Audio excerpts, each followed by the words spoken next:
The mountain was silent. Mount Carmel rose beneath the scorching sun, and upon it all Israel gathered. The people stood restless, caught between two worlds, half-hearted in their faith, torn between Yahweh and Baal. On one side the prophets of Baal, hundreds of them robed in crimson, shouting, boasting, confident in their idol.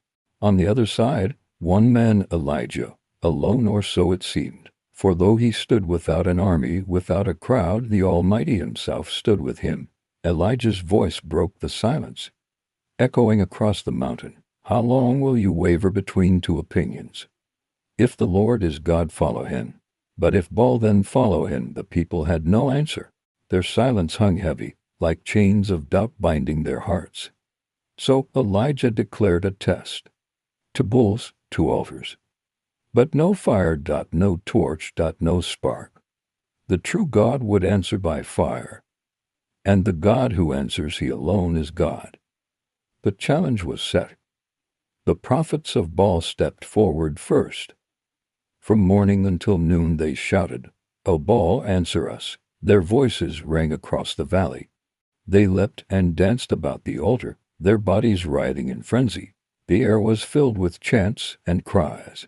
But the heavens remained silent. The altar remained cold. Hours passed. Still no fire, no voice, no God. Elijah stood watching, his face unshaken. Then he mocked them. "Shout louder. Surely he is a god.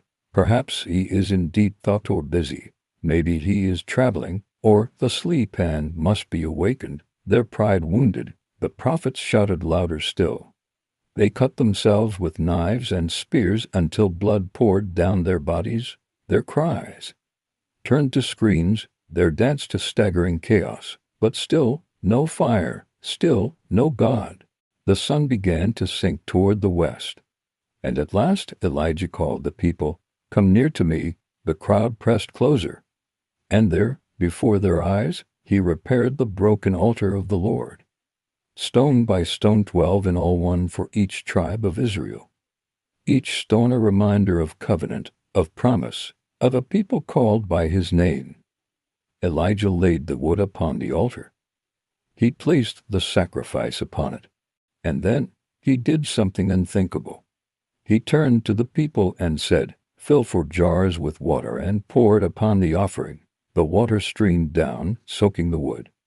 "Do it again," Elijah said. They obeyed. "Do it a 3rd time." And for the 3rd time the water flowed, drenching the sacrifice, filling the trench until it overflowed. There would be no mistake, no trickery. If fire came, it would be from God alone. The mountain grew silent again.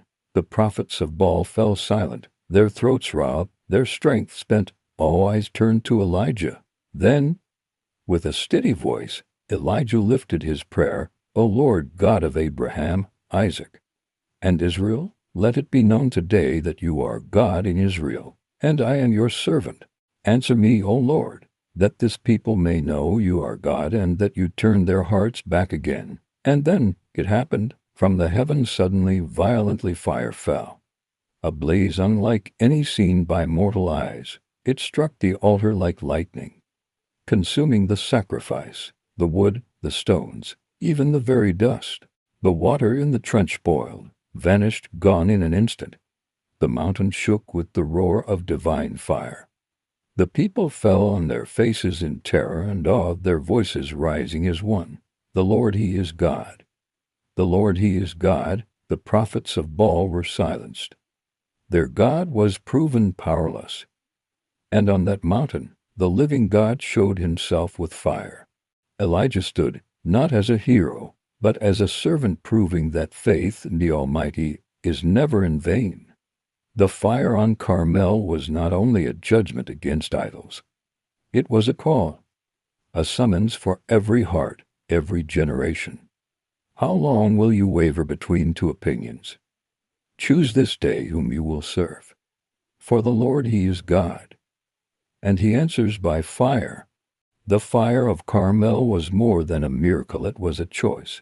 Will you waver or will you stand for the living God? Subscribe for more epic biblical stories brought to life.